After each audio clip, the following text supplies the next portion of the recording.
Hello, everyone. Thank you so much for joining us for our Stress Less, Live More online workshop. 84% of the world's population are experiencing stress, and that statistic was actually pre-COVID. Stress is something that I think we've become all too familiar with. So really the purpose of tonight's workshop is to give you an opportunity to hit pause, have a bit of a look at your life. What are some of the things that are causing you stress, and how we can actually start to manage and reduce some of those stresses. So we do have a little workbook that you can follow through, or you can just make some notes to really help you to think about what you're doing, because it's great to listen into a workshop, but really unless we make some changes afterwards, then it's not really, our time well spent. So my name's Sharon Gleason. I'm a health coach. So my background is actually in the corporate world. And, as a busy mum, I know what it's like trying to keep all the balls in the air. So juggling a career, looking after children, trying to raise a healthy family, but also trying to find time for exercise, to prepare healthy meals, and generally live a healthy and well-balanced life. So I'm really passionate about helping people who might be experiencing similar struggles, really want to live a healthy lifestyle, but maybe feel a little bit overwhelmed with all the information out there. I work with you to actually help you to figure out exactly where you're at now, where you'd love to be, and help you on your health journey. And I'm joined by my beautiful colleague, Ruth Hull, and she'll introduce herself. Thank you, Sharon. Hi, everyone. I'm Ruth Hull. I am trained as a homeopathic doctor and a health coach. And my main interest is helping people who are struggling with chronic fatigue, with exhaustion, with burnout. I use a variety of different therapies to really help people get back their energy and take control of their health. So that's me. And yeah, Sharon and I, we run the Health Lounge. We do a lot of live workshops in Perth, as well as online workshops to just try and help people take control of their health through understanding what's going on in their bodies and through educating themselves. So welcome to tonight. We're going to talk about stress, and yeah, hopefully you'll get something out of tonight. So firstly, to begin with, what we're going to do is we'd like to do a little visualization with all of you. So if you could just sit quietly and make sure you're comfortable and close your eyes for a few seconds. I'm going to close my eyes as well so that I can't see you. Not that I can anyway. But close your eyes and take a few nice deep breaths in and out. Just breathe in and out.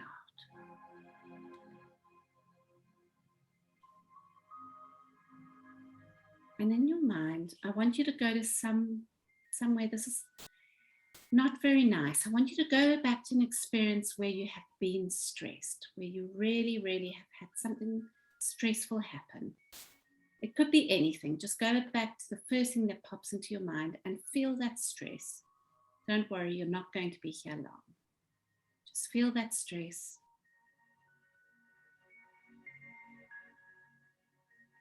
Just take a minute to feel what's going on in your body. What is your heart rate like? Is your mouth dry? How are you feeling in your tummy? What about your muscles? Are you sweating? Anything like that? Now open your eyes and just think about it for a minute. If you've got a pen and paper, I want you to write down how you felt. Just write down the physical things, write down the emotional, write down what was going through your mind, and really, really write down what you felt. Now, we're just going to give you a minute to do that. Just quietly write down what was going on.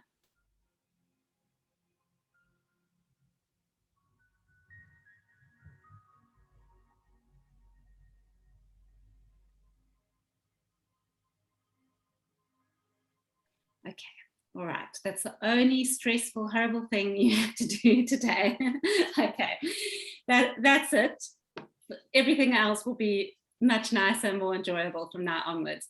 But basically, what we want you to do is to be very aware of how you feel when you're under stress.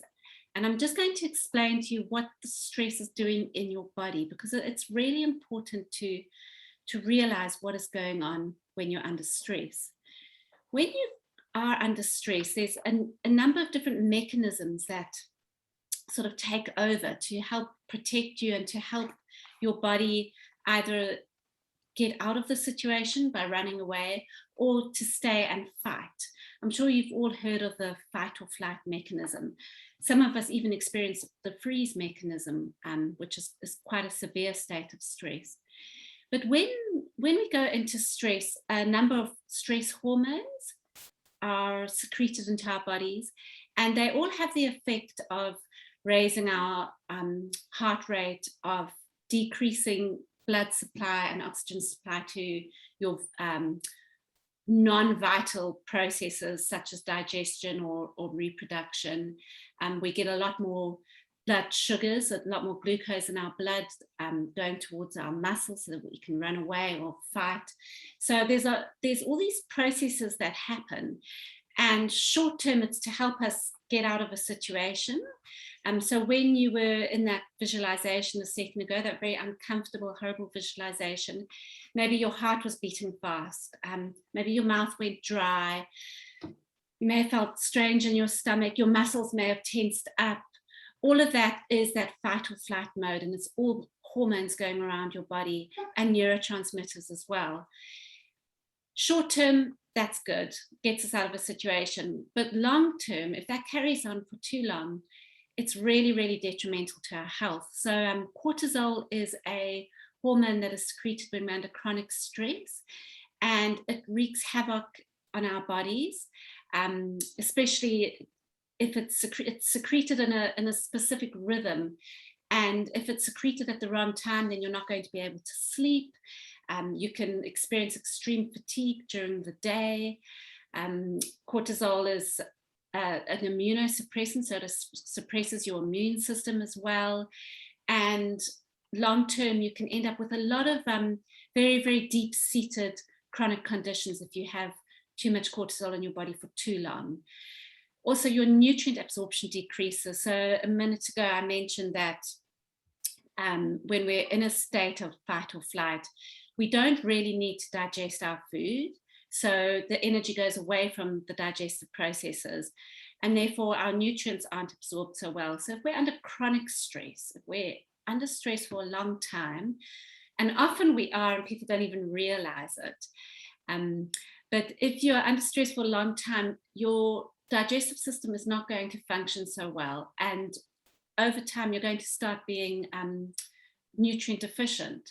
So it's very, very important that you deal with your stress. Sometimes people eat really, really well, but they're still not very healthy. And often that's because their digestive system just isn't working properly because of chronic stress. And we also excrete a lot more nutrients than we should. And our gut flora, our gut microbiome is really, really affected by stress. And we actually do a workshop on gut health and the gut microbiome, but your microbiome is essential for maintaining your health, your mental health, as well as your physical health. So it's very, very important that we look after all our gut microbiome or our gut flora. When we're under chronic stress, we tend to retain a lot more salt or sodium, and we also our ability to regulate our body temperature changes. So I often say this to people who are trying to lose weight. You can't lose weight when you're under extreme stress, because your body it's an instinctive thing for your body to hold on to weight, to hold on to that energy, because you're under stress. So if you want to lose weight, then relax. That's the secret. Be happy. When you're happy, you're not going to hold that excess weight. And you're also not going to go for all those lovely like pieces of cake and all that comfort food as well. And blood cholesterol also increases. So instead of just going onto medication to reduce your blood cholesterol, look at your stress. Work out what stresses are going on in your life and take control of them. And that's really what today's workshop is about. Is unfortunately, we're not here to give you all the answers. Sharon and I also experience stress a lot of the time, But what is really important is to be aware of what is causing you stress in your life. And there are the big stresses that I think we are all aware of: finances, relationships, work. Those are major stresses. They're things that often cause us stress. But what we want you to do just for a minute is to write down other things that may be causing you stress in your life. Just the small things, things that you don't really realize, you don't necessarily think of as stressful, but think of your day to day. Are there things that have irritated you or slowed you down or worried you or made you panic for a second? Just think of the little simple things. And these are things that you often can control. And if you can eliminate these or get control of all these little stresses, then you'll find it much easier to cope with the big stresses. So, Sharon, do you have any ideas of little stresses in life? Got plenty. Yes. I think sometimes we're our own worst enemies. So I'm someone who, I'm not lazy, but I often will run late because I'm trying to do too much. And then that causes stress, not only on me, but sometimes, the people that I'm taking, usually my children or my husband, because, I've been trying to cram too much in, then I'm rushing around at the last minute. And that causes stress, not just on me, but also on other people. So I've actually learned to slow down. What I do now is I make sure I'm ready. And then if I've got spare time, then I can do some other things rather than sort of trying to go to the last minute and then, rush around at the end. So that's one that I definitely is how you manage your time, I think, is a good one. Yeah. And for me, I don't know if everyone could hear my dog barking a second ago. That causes me big stress. Yeah, and that's one thing I can't control. But like Sharon says, little things, managing your time. If you can start to actually manage your time and make little adjustments, it'll be easier to deal with stress. One thing that causes me a lot of stress, Sharon always laughs at this because Sharon's super organized with food, but I get to the end of the day, I'm very tired, had enough, the kids are hungry, I open the fridge and I don't have a clue what to cook for dinner. And that it's a small stress, it's not a big thing, but when you're tired and the dog's barking at the gate and the cats are hungry and the kids are hungry, and then you're like, oh my gosh, I've got to try and make a meal out of this. So that's something small, but if you could be better organized, then it would just completely remove that stress. So these are little habits that we want to try and, but that I know I'm always trying to work on. If you can get little routines and little habits that eliminate certain stresses, it'll make it so much easier.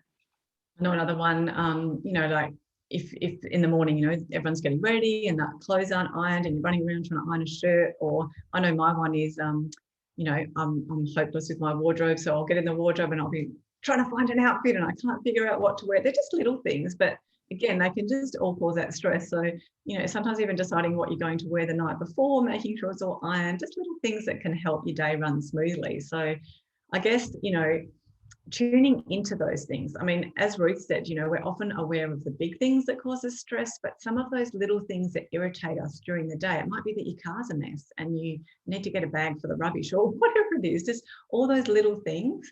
Maybe just try and tune into those things, because as Ruth said, those are things that we can control. Some things we can't control, but the ones that we can control and where we can put good habits in, we really want to try and do that wherever we possibly can. Yeah.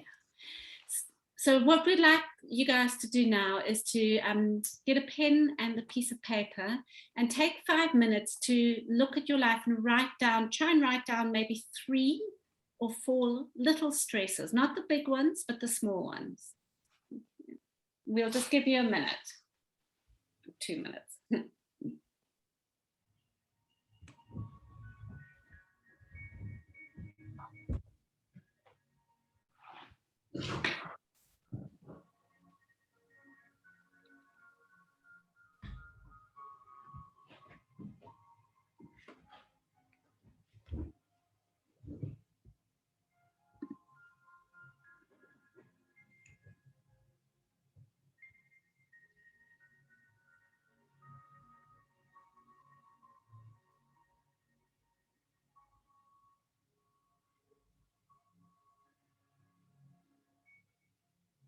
Okay. I think that's long enough, Sharon?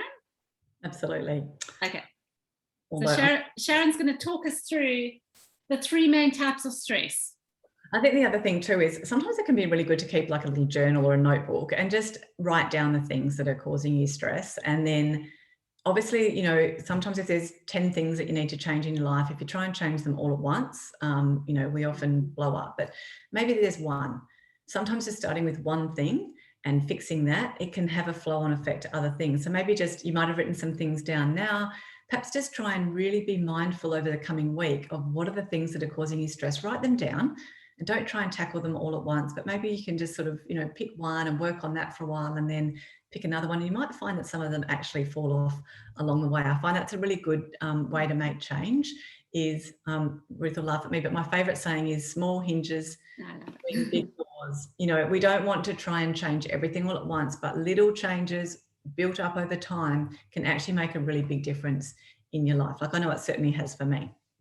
Okay, so let's have a look at 3 different types of stress because it's really good to have an understanding of the different things that cause stress in our life. Some of them we are conscious of, but some we're not conscious of. So today is really about just giving you an opportunity to think about some of the things that you might not be aware of. So obviously, normally if we were in a workshop, we'd ask for some suggestions on these, but with physical stress, some examples of physical stress can be nutrition. So poor nutrition, too much sugar, too many artificial colours and flavours and sweeteners, the wrong type of fats, all of those sort of things, overeating, undereating can cause physical stress on your body. So nutrition is a really big one.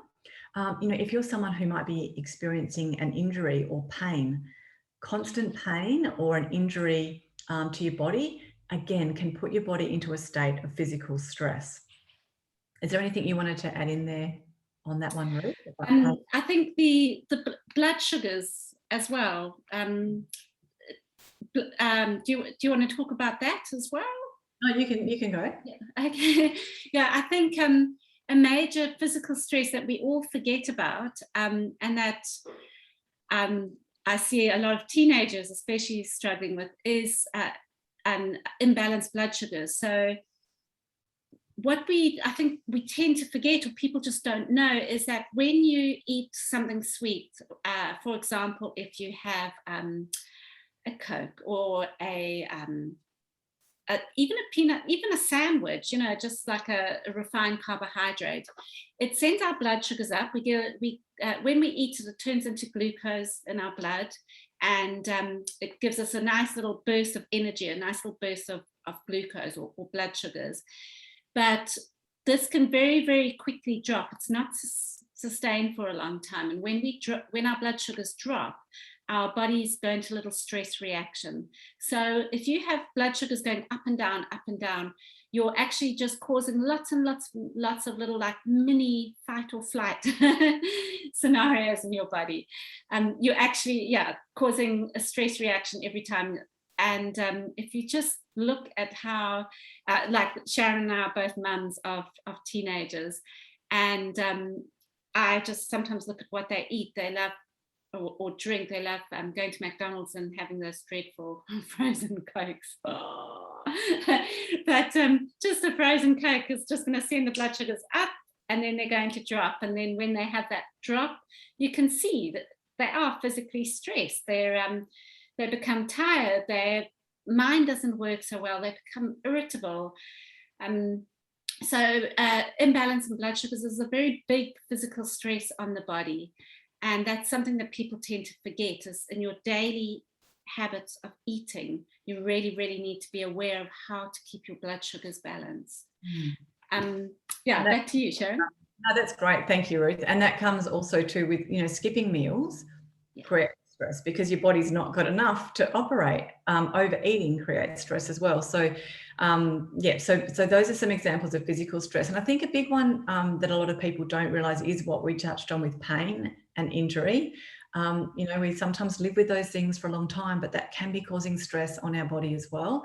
I know at the recent workshop we did, there was actually a number of people who had said, yes, that is one of my stresses that I've been ignoring and sweeping under the carpet.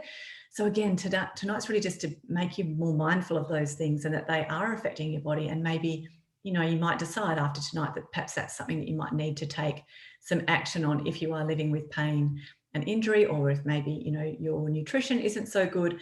Those are some things that you might actually want to work on. The second one is emotional stress. I think that's one that we can probably all relate to, you know, obviously around work, around, might be around, you know, kids, it might be looking after aging parents, or you might have unwell family. I mean, you know, certainly at the moment, there's a lot of emotional stress that people are experiencing with, you know, going very long periods without being able to connect with family. And that, you know, that causes a lot of emotional stress, and it can cause a bit of I've sort of said lately, it's like a big grey cloud hanging over people that they can't shake. So, you know, there's some examples of relationship stress or emotional stress. I think one of the ones here to talk about is worrying, because worrying can cause a lot of emotional stress, and it is normal. You know, if you've got children or parents or someone that's sick in your family, or you're worried about work or finances, worry is very common. But I remember hearing someone say once, you know, what would happen if we took worry away for a day? And I had to really think about that, and I was like, oh, actually, nothing. Because we often spend a lot of time worrying about things that maybe might not ever happen or we can't control. And we'll talk about that a little bit more. But a lot of emotional stress actually centers around worry, which we're going to help you with some techniques that might help with that shortly. And Sharon, can I jump in? Also, another thing, we talk a lot about, Sharon and I do a great workshop on hormone health for women.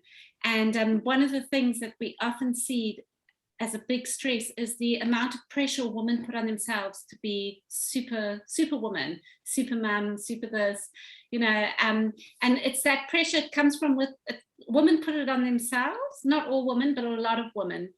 And it has a very, very big effect on your health. So that's something also to be aware of, is how much you worry, but also how much pressure you're putting on yourself. Do you really need to look perfect all the time, have the perfect house, have the perfect kids, have a full-time job, be the super mom, be the super wife, be the super friend? You know, sometimes it's not bad to just sit back and look after yourself a bit. So that's another big stress. Really good point. And that's why when, you know, we look at health, you know, there are other different models for pillars of health, but we sort of look at 5 key elements, which is, you know, nutrition, and we've talked a little bit about that tonight. The other one is exercise or movement, for those who don't like the term exercise. But the other really big one is, you know, managing stress and having strategies in place for that. It's about getting enough sleep, but it's also about self-care. And as Ruth was just saying, you know, if we're putting a lot of pressure on ourselves, often we don't make time for ourselves. Everything else will be a priority, you know, the partner, the kids, the job, you know, everything is a priority. And then we sort of, you know, come down at 4th, 5th, 6th, and we're not really looking after ourselves. So when we look at health with someone, we don't just look at, I think a lot of people think health is about exercise and nutrition. It's not. It's looking at that whole, those whole 5 areas, but also the big one that sits around it all is our mindset. And we haven't got enough time to go into all of that, but we do a workshop, which is creating your own health blueprint, where we do actually get you to explore how you're going with each of those areas and perhaps some different changes that you might need to make.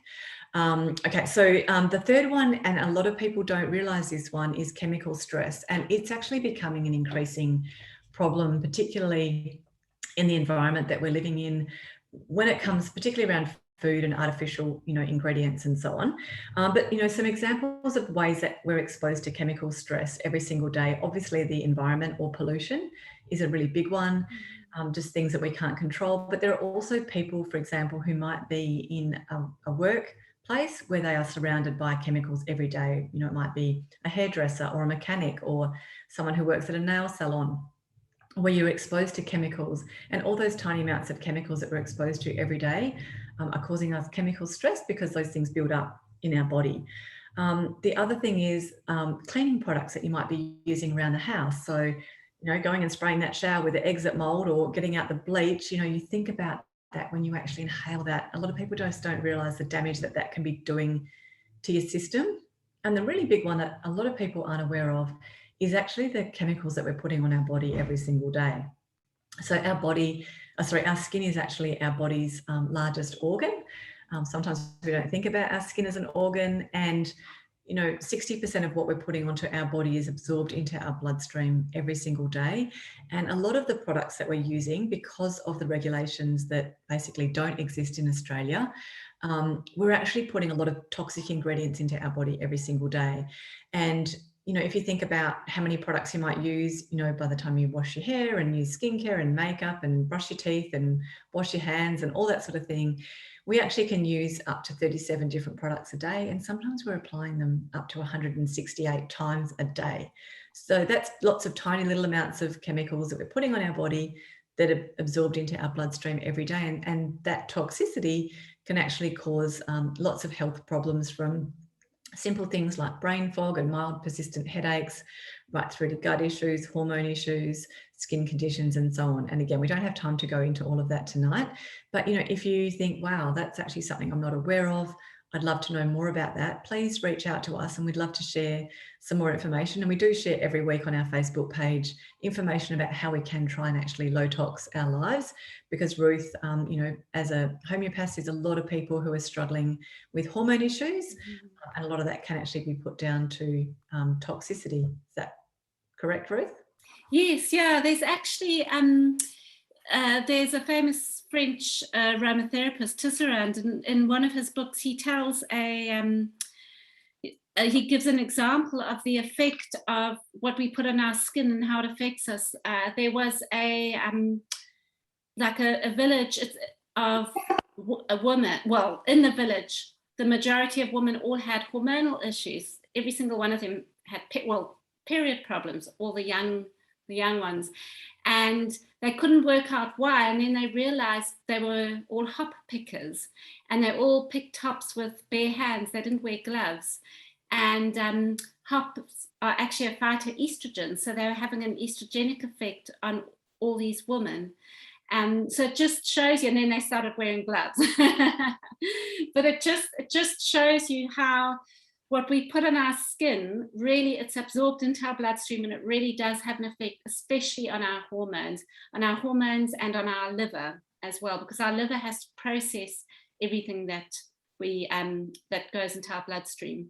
So if you do have hormonal problems, or if you have a lot of liver problems, you do have to be very aware of the chemical stresses you're putting, not just into your body, but also onto your body. Yeah.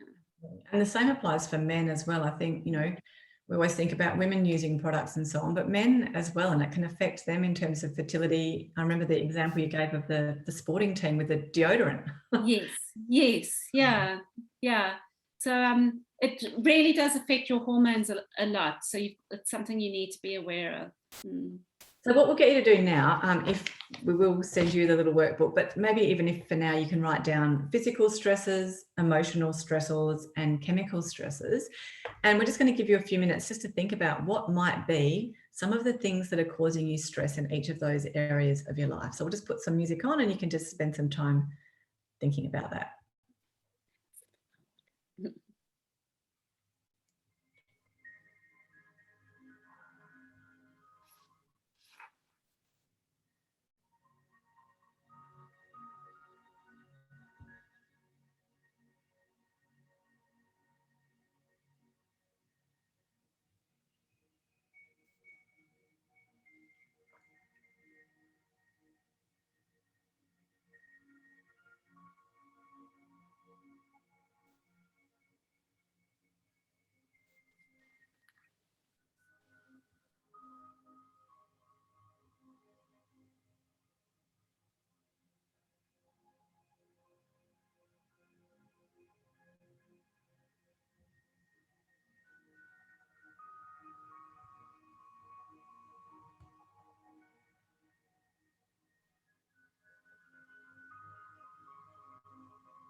Okay, so you can obviously take some more time to do this if you are watching it in replay, but we'll come back to that because we'll actually get you to choose some of these shortly and do a little action plan around that.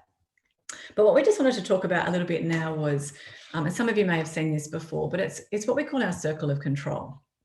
And it's kind of quite a good way to actually look at some of the different things that are affecting us in our life to make sure that we are not focusing on things that are outside of our control, and we're putting our energy into the things that we can control.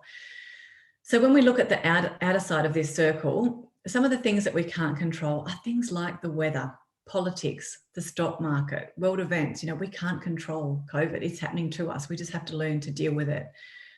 Bad drivers on the road. You see so many people get stressed. I used to do this. I'd get so stressed and anxious about people, and, I'd be worrying about being late. And it was only when I learned to go, do you know what? Like, I can't control this, and me swearing at them and cursing or whatever isn't actually going to do me any favors. Injury or illness, those things happen. And then when it does, we need to look at, okay, well, what can we do now that's happened that we can control? Other people's opinions, attitudes, actions, beliefs, and ideas is a really big one. And I think a lot of the time when it comes to perhaps making changes in our life, we worry about what other people think. And I remember someone saying to me once, when I actually was looking at making a change from corporate to my own business, and I had some real anxiety over that. And one of the reasons was I was worried what people would think. And I remember she said to me, Sharon, other people don't lie awake at night in bed and worry about your problems. They've got their own problems to worry about. They're not thinking about what you're doing. So I think that's the other thing is, just remembering that this is your life and only you have to deal with the issues that are on your plate right now. So what other people think about what you're doing and the actions that you might take and how you want to run your life is actually not really any of your business. And it's actually, you shouldn't let that affect you doing what you need to do if it's something that you feel strongly that you need to change in your life. And I think sometimes we can let that overly influence us. So they're things that are outside of our control. On the inside, we've got the things that we can influence. So that might be people in your life. It might be being able to influence your family, your children, your co-workers, and your friends. But also too, again, we can't necessarily change those things. We might be able to influence to a certain degree, but I always say you can only take 50% of the responsibility for anything that happens in a relationship. So it might be, you might communicate something that might be causing stress for you or whatever, but then it's up to that other person to be able to engage in that communication. So there are certain things that we can influence, but it doesn't necessarily mean that we can change them. And then in the middle section here is the things that you can control. So these are the things where you can actually make a difference or choose to do something differently if it's important enough to you. So it might be how you manage your finances. It's definitely your time management, like it's your day. And yes, I mean, you might need to be at work at a certain time or be, picking people up at a certain time or have commitments. But all that other time around that is up to you. What time you go to bed, what time you get up in the morning, how you choose to spend the other hours in the day that do belong to you. We can control our diet or our nutrition. We can choose what we put in the fridge and what we put in our mouth. We can control our exercise, whether we actually do that or not. And I know that it might take willpower, but it is something that's within our control. A big one for me was rest and sleep. Like I was letting myself get caught into a really bad habit of there was always something more to do. And I got to a point where I decided that at nighttime, when we had dinner as a family, that was it. There was no more work. So we can control that. We can control what time we go to bed at night and what time we get up in the morning and how much time we give ourselves to rest and sleep. We can control our attitude. And that's a really big one. So, two people can be in exactly the same situation. One might view it, one way in a positive way, one might view it in a negative way. So we can actually choose how we respond to different situations. We can choose, our spiritual focus or the sorts of things that we listen to and what we read.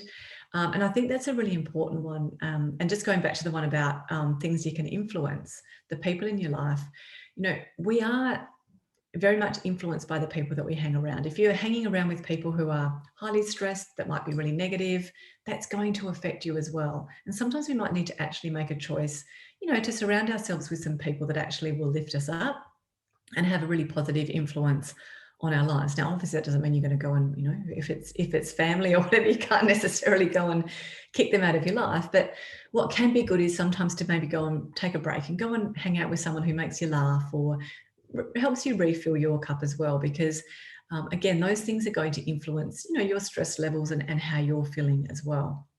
And we can also control what we say, our actions, where we live and where we work.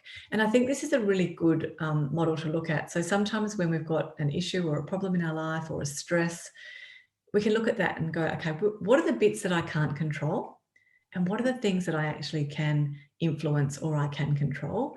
Because sometimes that is where we can get back the power. Sometimes we can think, oh my gosh, it's hopeless. I'm injured. I can't do anything. And we feel like we're stuck. But maybe approaching it from a more positive way where we say, okay, this has happened, but what can I do within what's happened? What are some ways that, even I know when I've been injured before, I might not be able to do the things I want to do, but it doesn't mean that I can't still find a way to exercise. I can look at, okay, well, how can I use this time to be productive or whatever it is? So we can find a positive in those situations if we actually start to look at the things that we can control. Is there anything that you'd like to add there, Ruth? Yeah, my husband, he's got a very good little thing he does when there's something stressful going on. He says to himself, is there anything I can do about this right now?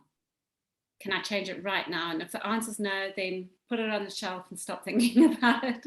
And I think that's quite a good thing, especially things like,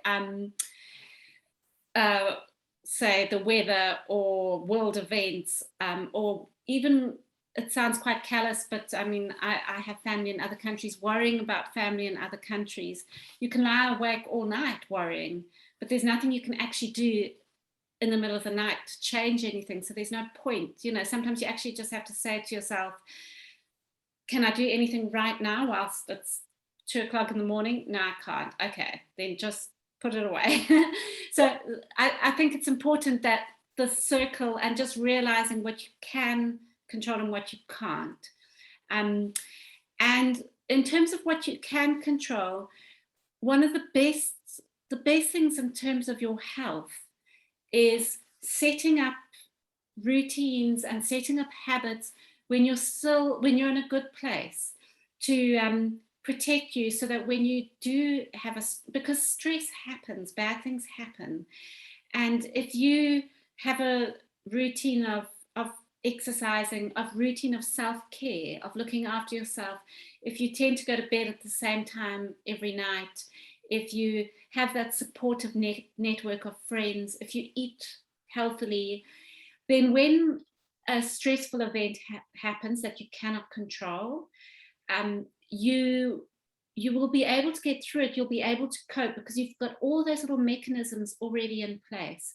And that's really what we want with this workshop today, is for you to firstly recognize the small stresses that are occurring in your daily life that you don't really need to be there and that you can control. So like I mentioned earlier, not having food in the fridge at night. That is something I can just be, I've got to practice what I preach, but I can be better organized. Sharon, on the weekend, she does her supermarket shopping and she plans what they're going to eat for the week. And then she has no stress in the evenings when she has to cook dinner. So if tonight you can recognize what causes you stress and how you can adjust that or change that, then when big stresses happen, you'll be able to cope a lot better. Absolutely. So in your little handout, or you can just write it down on a page, there's actually what changes will I make? And we'd love you to just think about, okay, when it comes to the physical stresses that you wrote down earlier, the emotional stresses and the chemical stresses, think about what's one thing I could do right now in each of those areas. Because again, if you try to change everything, it won't happen. So if, for example, when it comes to physical stress, my eating habits aren't great right now. Maybe that there might be one thing that you can change on that. It might be, you skip breakfast. So maybe it could be starting your day with a really healthy breakfast, or you're drinking too much coffee. It might be looking at cutting down, even if it's just by 1 cup a day. Or it might be if you've got an injury and that you've been neglecting for a while, maybe you need to actually go and seek some treatment to actually deal with that pain so it's not causing you stress. So think about the things that you wrote down. We'll give you some time to just actually write down some actions. So one thing that you'll do to help with the physical stresses, the emotional stresses, and the chemical stresses in your life.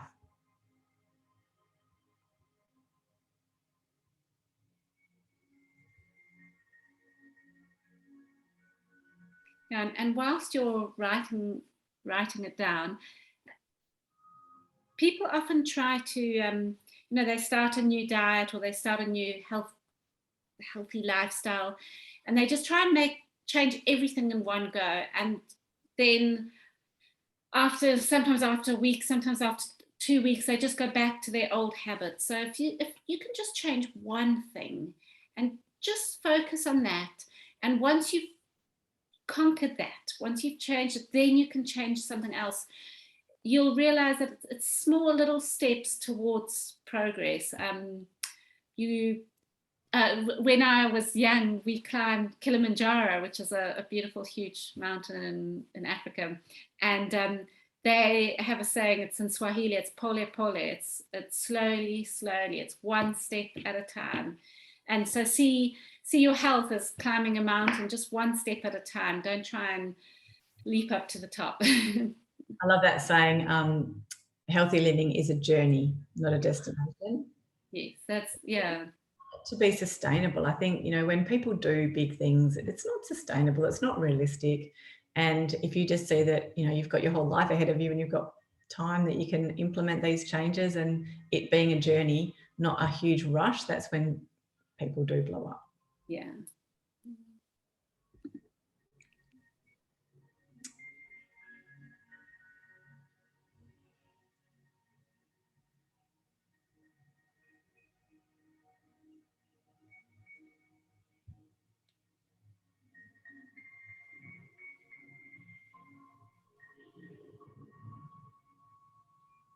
Should we carry on? I think hopefully you guys have all written. Okay, so a couple of tips for managing stress. Just a few little thoughts to leave you with.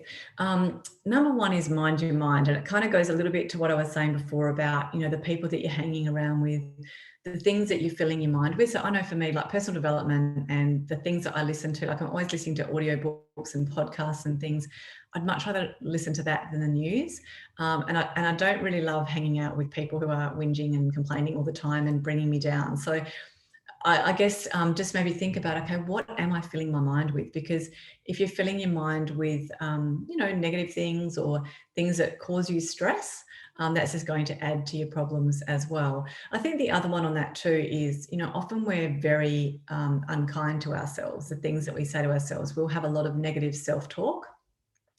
And an exercise I like to do with people is to actually, and you might want to go away and do this, is actually think about all the negative things that you say to yourself, because we can actually sabotage a lot of us achieving our own goals with our self-talk. So particularly, I often hear women do it around, their body and the things that they say, or, oh, I'm lazy, or, I hate going to the gym. And we just say all these negative things to ourselves. I hate my body. I can't do that. I'm fat. All those things are never going to help you to move forward. So when you catch yourself saying something negative, write it down and then reframe it into a positive. There's no good saying every day, oh, I'm so tired. Like I say to myself every day, I'm so grateful for my fit, strong, healthy body, because that's what I want. There's no point getting around going, oh, I'm tired, I'm getting old, I'm aching. Even, that might be half true, but I'd rather fill myself with something positive, because it has such a big impact on your day and your whole mindset around the changes that you're doing. So, my one with time management, like I'm not very good with that, as I've said earlier.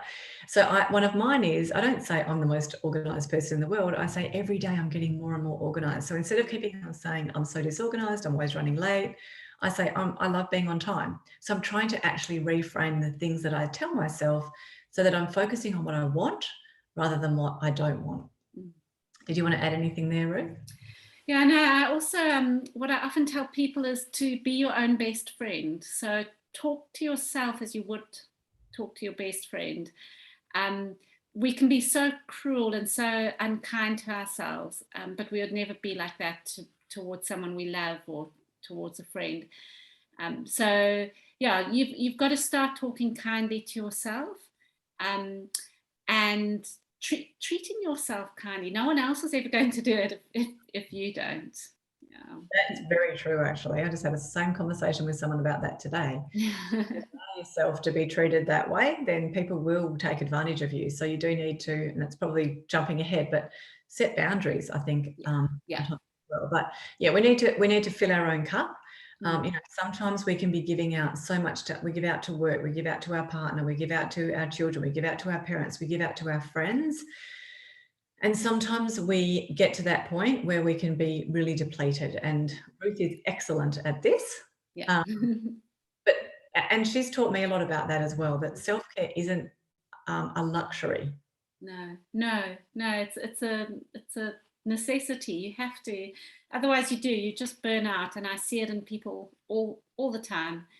And people who burn out and get chronic fatigue, they're not lazy people who lie on the couch. They're the people who are always busy, always doing, always giving to other people. And you can't just, you're not a bottomless well. You're not. You have to fill up your own cup if you want to give to other people. There's just nothing else to it. So yeah. And I think the thing with that one is it's finding the ways that you can actually refill your cup. For some people, it might be going for a walk, or getting up early and just spending some time meditating or listening to a personal development book or journaling. Ruth thinks I'm crazy, but honestly, my favorite thing to de-stress is to actually go for a 3K swim. I love that. Like, other people are like, oh my gosh, that's exercise, that's crazy, that's torture. Yeah. And we're all different. Yoga, some people love yoga. I'd rather go for a swim. And I think that's the thing with stress is don't feel like you have to do certain things because that's what other people are doing to manage stress. Find the thing that helps you to unwind, to help you to actually refill your cup, because it's different for everyone. We're all different, and it's okay that it's different. Find that thing and make sure you schedule time in for it, because otherwise it will not happen. I talked before about setting boundaries. Sometimes we need to be able to say no.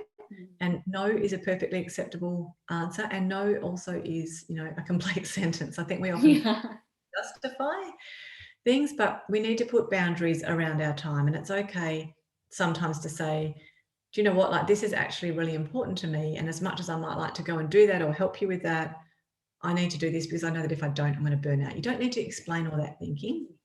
No, not today, but could I take a rain check is a totally, acceptable thing to say to someone.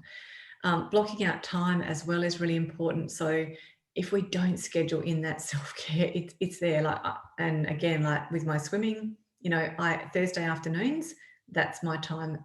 I might flip it to the morning, but it happens that day, and it's not negotiable for me because I know, and my family know that things operate way better. I'm a way better person when I've gone for that swim, because I've managed to, offload some of that stress. Otherwise, it's like I end up like one of those wound up tops, and then that's what happens, and we flip our lid. And we need to block out the time. We need to not feel like we're indulging. Like if you need to go to yoga or you want to go for a float tank. What I do is on a Friday afternoon, I lie on the couch and I watch a chick flick. That's what I do.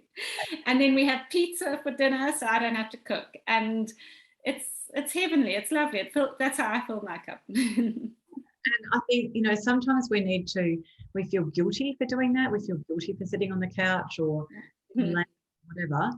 And I think that's where, asking for help and putting yourself first is really important. So it's okay to say, you might need to say to your family, listen, I need some time out. So every Friday afternoon, I'm going to spend an hour on the couch.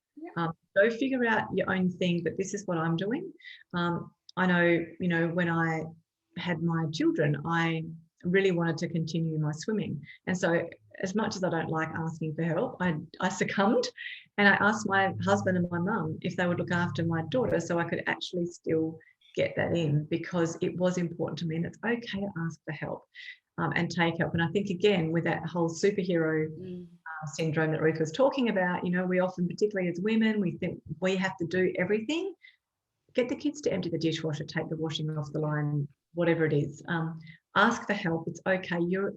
I think one of the big things we often find in these workshops is just that reminder that you're a person and you've got a life and you've got a right to. You're not just here for everyone else to be, to be serving and helping everyone else. Sometimes you need to actually put yourself first, and it's okay. And in fact, it's actually a really good role model for anyone who has got children. It's really good for them to see that, you put yourself first at times as well. Otherwise, those patterns actually tend to repeat themselves.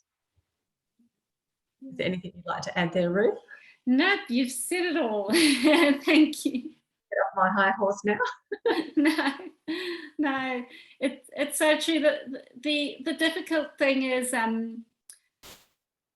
actually putting it into reality, putting it into practice. Hey, it's we know we've got to look after ourselves. We know we've got to fill our own cups, but it can be very difficult to do it, and that's why doing things like this workshop tonight, you're actually just giving yourselves an hour of time for yourself, and hopefully after tonight you'll take some of this time and every day just take a few minutes to yourself, or once a week do something special, invest in your health, really look after yourself rather than always just giving your energy away.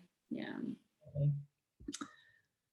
And I think that Ruth touched on this earlier is, it is really about putting in place healthy habits and actually making the change, or it won't happen by itself. And, first we first make our habits, and then our habits make us. And in our little handout, we've got a little health checklist that we often will say to people, write something down, a little habit that you'll do around nutrition, or around exercise or movement, if you like, around sleep. It might be, okay, I will go to bed by 10 o'clock or 10:30, whatever it is, around stress management and around self-care, just so that you are always mindful of those important steps that we look at, in terms of overall health, and just committing some little actions that can become habits as part of that every single day. So that's a little thing that you can download from our website, pop on your fridge, just to keep you focusing on the daily things that you can do that can actually, as we said, all stack up and help to make some really healthy habits. Yeah. And sometimes when you first make these changes, it can be quite difficult. It can feel quite strange or foreign. But that's why I think about what you want to write on those lists, and just choose something that will impact your life and that will make a difference. And a little example is, I told Sharon about this the other week, is I used to have a real problem checking my phone, checking my emails just before I got into bed at night. And then I would wake up in the middle of the night thinking about work and stuff. And I made a decision, a family decision, which no one else in my family likes, but all phones come into my office 7 o'clock at night, and it was so difficult at first. And for me, I kept wanting to check it, because it's a habit of just checking your phone all the time. So it was really difficult to break, but now it's easy, and it's made such a difference to our whole family life, and also to my sleep as well, because I'm not checking work emails just before I go to sleep at night. So choose your habits wisely, and then work at them, and they'll become easier. I love that. Such a good example. And that's a whole nother topic that we can talk about, is sleep. And we might do another. My teenage daughters still haven't made it a habit. I love that you stuck with it, because you are absolutely right. It feels uncomfortable and awkward at first. We've got to stick with it, and before you know it, it actually becomes, a lot easier, and it's part of, what you do now. Yes. Yeah. Alrighty, well, that's us. Thanks everyone for joining tonight. If you've got any questions, please just ask away. And for those of you who are watching this recording at another time, thank you so much for spending some time with us. We're constantly running workshops. The main ones we run are on gut health, helping you, actually really educating you about the gut and how it works, about topics like leaky gut and dysbiosis, or an overgrowth in your microbiome, and the connection between your mental health and your gut health. So that's gut health, and we run one on hormones. It is, I'm afraid, mainly for women because hormones are often a problem with women, and we really look at changes you can make at home to improve your hormone health.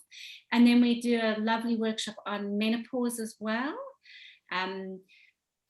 Yeah, that's a really, really fun workshop where we help you make small changes that hopefully have big effects on the whole menopause journey. And then our last one is the health blueprint, which Sharon spoke about earlier, where we help you look at your health, the overall picture of your health, and basically like you make a business plan or a financial plan where you look at where you are now and where you want to be in a year's time or in 5 years' time, and what steps you need to take to get there. So it's an awesome workshop, and it really, really can help you change your health, because sometimes it's difficult to know where to start. So yeah, those are the workshops we do, and hopefully we'll see some of you on them. Awesome. So make sure you follow our page, the Health Lounge Online, because if we're doing any more online workshops and our in-person workshops, we'll share them on our page as well. But subscribe to our newsletter. Every week we send out just some short newsletter with little healthy tips, and that can make real changes. So yeah. Okay. Thanks, Ruth. Thanks so much, everyone. And thanks, Sharon. I hope you got something out of tonight, and go and stress less and live more. Good night. Okay. Good night, everyone. Take care. Bye.